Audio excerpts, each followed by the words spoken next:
Welcome everyone. WBSSC SLST 2025 সংক্রান্ত এই মুহূর্তের বেশ কিছু ইম্পর্টেন্ট তথ্য শেয়ার করব এবং কোর্ট কেস যেটা এই মুহূর্তে কিন্তু কলকাতা হাইকোর্টের ডিভিশন বেঞ্চে একাধিক মামলা অ্যাড হয়েছে এবং যেটার কিন্তু সোমবার অর্থাৎ আগামীকাল একটা জাজমেন্ট আসার কিন্তু চান্স রয়েছে বড়সড়, আমরা সকলেই জানি।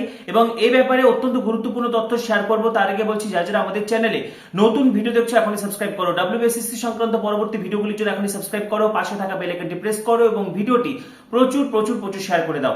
তো ইতিমধ্যে আমরা সকলেই জানি যে ডাব্লিউবিএসএসসি এসএলএসটি 2025 কে কেন্দ্র করে একাধিক মামলা হয়েছে এবং যেগুলোর শুনানি কিন্তু ডিভিশন বেঞ্চে চলেছে। দুদিন ধরে ইতিমধ্যে শুনানি হয়ে গেছে।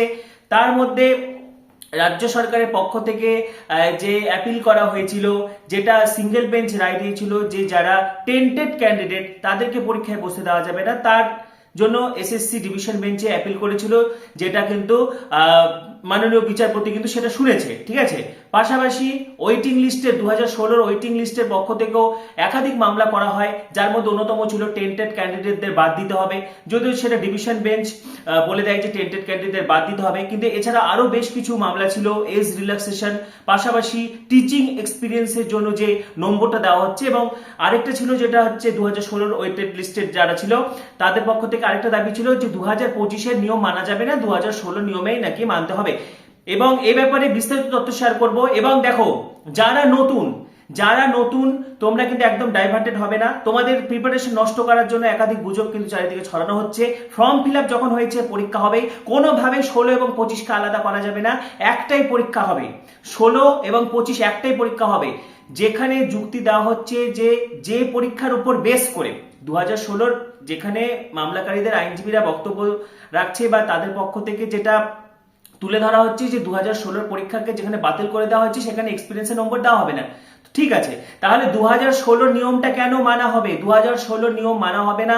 আর্টিকেল 16 সংবিধানের অন্যান্য নতুনদেরকে বাদ দিয়ে সংবিধানের মৌলিক অধিকারকে খর্ব করা যাবে না, আর্টিকেল 16 ভায়োলেশন করা যাবে না, নতুনরা কোনোভাবে বাদ যাবে না। এবং এখানে যদি নতুনদের আলাদা করে পরীক্ষা নেওয়া হয় তাহলে নতুনদের আলাদা করে পরীক্ষা তো হবে না, রিক্রুটমেন্ট তো 20 বাও চলে।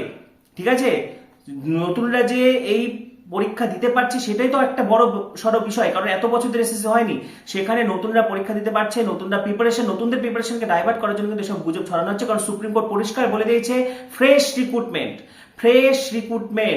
এবং এখানে যেহেতু আরো বেশ কিছু ভ্যাকেন্সি যুক্ত রয়েছে, সেই জন্য পরীক্ষা তোমার একসাথেই হবে, 16-25 একসাথেই হবে। ঠিক আছে, তো যাই হোক, এখানে কিন্তু যদিও মামলাকারীদের পক্ষ থেকে যে মামলাটা করা হয়েছিল সেগুলো কিন্তু শুনানি সোমবার হওয়ার কথা ছিল, কিন্তু যদিও আর্জেন্ট বেসিসে বলা হয়, যেহেতু ফর্ম ফিল আপের লাস্ট ডেট 14 তারিখ ছিল, সেই জন্য সেখানে কিন্তু সব আর্জেন্ট বেসিসেই হিয়ারিং হয়ে যায়। সেখানে মামলাকারী বিশেষ করে 2016 সালের যারা ওয়েট লিস্টেড ক্যান্ডিডেট তাদের মামলাকারীরা যেটা জানায় যে টিচিং এক্সপিরিয়েন্সের নাম্বার কোনোভাবেই যাতে দেওয়া না হয়। ঠিক আছে, পাশাপাশি তাদের দাবি ছিল যে কেন আনটেন্টেড টিচার্সদের কেন হচ্ছে এজ রিল্যাক্সেশন দেওয়া হচ্ছে। সুপ্রিম কোর্ট তারা যেটা জানায় যে সুপ্রিম কোর্ট নাকি বলেছে যে সকলকে এজ রিল্যাক্সেশন দিতে, 2016 সকলকে, সাকসেসফুল আনসাকসেসফুল সকলকে। ঠিক আছে, এই ব্যাপারে রাজ্য সরকারের অবজারভেশন কি? রাজ্য সরকার যেটা বারবার প্রথম থেকে বলে আসছে যে আনসাকসেসফুলদের মধ্যে কিন্তু টেন্টেড ক্যান্ডিডেট থাকতে পারে। ঠিক আছে, এবং এটা বরংবার অনেকেই দেখা গেছে যে ওয়েটিং লিস্টে যে ভেজাল নেই এটা কিন্তু কেউ জানে না, ওয়েটিং লিস্টেও ভেজাল মিশে রয়েছে। যদিও রাজ্য সরকার এই মুহূর্তে বা WBSSC West Bengal SSC tainted ক্যান্ডিডেটদেরকে বসতে দিতে চাইছে, সেটা যদি এক সাইডে সরিয়ে দেওয়া যায়, ঠিক আছে, নতুনদেরকে কিন্তু অবশ্যই বসতে দিতে হবে, নাহলে আর্টিকেল 16 কিন্তু ভায়োলেশন হবে। তো শেষ পর্যায়ে যে শুনানি হয় সেখানে কিন্তু মামলাকারীদের আইনজীবীর পক্ষ থেকে যেটা আনটেন্টেড ক্যান্ডিডেটদের যে শুধু এজ রিল্যাক্সেশন দেওয়া হচ্ছে সেটার উপর তারা জোরালো সওয়াল করেন। তারপরে তারা হচ্ছে 2016 নিয়ম, ঠিক আছে, 2016 নিয়মে পরীক্ষা নিতে হবে, এই বক্তব্য তারা রাখে মামলাকারীদের আইনজীবী।